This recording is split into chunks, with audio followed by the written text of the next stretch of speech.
ഞാൻ ഈ സാരിയൊക്കെ ഉടുത്തിട്ട് എങ്ങോട്ടാണെന്നല്ലേ, എൻ്റെ ഏറ്റവും ഫേവറേറ്റ് ആയിട്ടൊരു ഡ്രസ്സ് എന്തെന്ന് ചോദിച്ചാൽ ഞാൻ എപ്പോഴും പറയും, ചെറുതിലേ തൊട്ട് ഇനി എത്ര ആയാലും ഞാൻ പറയും സാരിയാണെന്ന്. പക്ഷേ കാർത്തികേയൻ എന്നെ അങ്ങനെ എപ്പോഴും സാരി ഉടുക്കാൻ അങ്ങനെ സമ്മതിക്കത്തില്ല. ഞാൻ എപ്പോൾ സാരി ഉടുത്താലും ചോദിക്കും, ഇതൊക്കെ എന്തിനാ വലിച്ചു കയറ്റുന്നത്, വേറെ പണിയില്ലയോ, അങ്ങോട്ട് പോകുന്നതിനാന്നോ ഇങ്ങോട്ട് പോകുന്നതിനാന്നോ. പക്ഷേ സാരി എന്ന് പറഞ്ഞാൽ എനിക്കൊരു വല്ലാത്തൊരു വികാരമാണ്. എങ്ങനെയുണ്ട് ഗൈസ്, കൊള്ളാമോ? കുറച്ച് മെച്യൂരിറ്റി തോന്നാൻ വേണ്ടിയിട്ടാണ് ഞാൻ മേളിലോട്ട് മുടിയൊക്കെ പിടിച്ച് കെട്ടിയത്. ഞങ്ങൾ വേറെങ്ങും പോവില്ല, പുനലൂർ വരെ പോകുന്നൊരു ചടങ്ങ് മാത്രമാണിത്. റിലയൻസ് വരെ 3-4 ദിവസം കൊണ്ട് പോകണമെന്ന് വിചാരിക്കുമായിരുന്നു. തേങ്ങയില്ല, അങ്ങനത്തെയൊക്കെ കുഞ്ഞു കുഞ്ഞു സാധനങ്ങളൊക്കെ വേണമായിരുന്നു. അപ്പം തേങ്ങ വാങ്ങിക്കുന്നത് നമ്മൾ പിട്ടാപ്പള്ളി ആ ധന്യയുടെയൊക്കെ ഓപ്പോസിറ്റുള്ളൊരു കടയിൽ, വൺ വേയിലൊരു കടയിലാണ്. കാർത്തികേയൻ കുലുക്കി കുലുക്കി തേങ്ങ എടുക്കുന്നുണ്ട്. പുള്ളിയാട്ടോ അതിനൊക്കെ എക്സ്പേർട്ട്. അങ്ങനെ തേങ്ങയൊക്കെ വാങ്ങിച്ച് അത് കഴിഞ്ഞിട്ട് അവിടെ ഒരു കൊണ്ടാട്ടം മുളക് കിടക്കുന്നുണ്ട്. അപ്പം കഴിക്കാനൊരാഗ്രഹം. ആദ്യം സമ്മതിച്ചില്ല, പിന്നെ എന്തായാലും വാങ്ങിച്ചിട്ടുണ്ട് കേട്ടോ. ഇതെല്ലാം കഴിഞ്ഞിട്ട് നേരെ നമ്മൾ പോകുന്നത് റിലയൻസിലാണ്. അങ്ങനെ റിലയൻസിൽ കയറിയപ്പം തന്നെ എല്ലാവരും ചോദിച്ചു, ഇതെന്താ സാരിയിലൊക്കെ. അവിടുത്തെ ചേച്ചിമാരുമായിട്ടൊക്കെ എല്ലാം നല്ല കമ്പനിയായിട്ടോ, നമുക്ക് കുറേ നാളുകൊണ്ട് അറിയാമല്ലോ.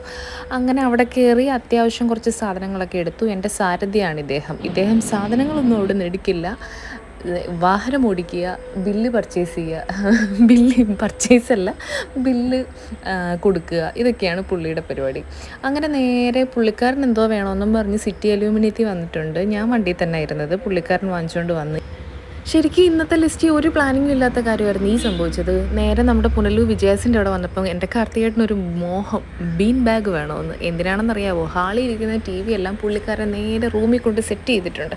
അപ്പോൾ അവിടെ കുറേ സൗണ്ട് ബോക്സും വെച്ചിട്ടുണ്ട്. ഇതിനകത്ത് കയറി സുഖമായിട്ട് കട്ടിലിരുന്നിട്ട് അങ്ങോട്ട് പറ്റണില്ല കാണാൻ, അതുകൊണ്ട് പുള്ളിക്ക് ബീൻ ബാഗ് വേണം എന്ന് പറഞ്ഞ് നേരെ വിജയാസി കയറി. അപ്പോൾ എന്താ, ഈ ചേട്ടൻ എപ്പം നമ്മൾ വിജയസി ചെന്നാലും നല്ല കമ്പനിയായിട്ടോ. പുള്ളിക്കാരൻ നല്ല രീതിയിൽ നമ്മളെ കെയർ ചെയ്യും.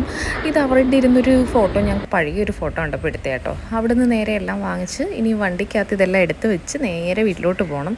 എടുത്ത് വെക്കുന്ന ടാസ്ക് ആട്ടോ നിങ്ങളീ കാണുന്നത്. നമ്മുടെ വണ്ടി നിറഞ്ഞ് എനിക്ക് തോന്നുന്നു ഒരു 6 പാക്കറ്റോളം ഉണ്ടായിരുന്നു. ഇതെല്ലാം കഴിഞ്ഞ് ജ്യൂസ് കുടിക്കാൻ നിർത്തി. നമ്മുടെ തൊളിക്കോട് ഒരു ഫ്രൂട്ട്സ് കട ഉണ്ടല്ലോ, അവിടെ കേട്ടോ ജ്യൂസ് കുടിക്കാൻ നിർത്തിയത്. നല്ല ജ്യൂസാണ് അവിടുത്തെ. അതിൻ്റെ കലാവിരുദ്ധകളാണ് നിങ്ങൾ കാണുന്നത്. കണ്ടോ, ഒരു സ്ട്രോ പോലും വെറുതെ വിടാത്ത എൻ്റെ കെട്ടിയോനെ.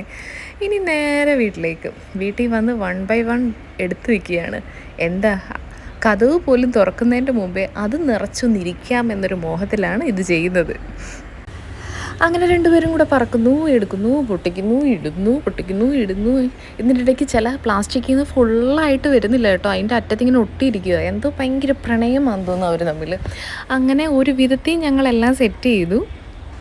അങ്ങനെ ഇതിൻ്റെ ഉദ്ഘാടന ചടങ്ങ് ഞാൻ തന്നെ നിർവഹിച്ചിരിക്കുന്നു. ഇതിനി ഇങ്ങനെ ഷിഫ്റ്റ് ആവും കേട്ടോ, റൂം, സിറ്റ് ഔട്ട്, ഹാള് ഇങ്ങനെ ഷിഫ്റ്റ് ആവും.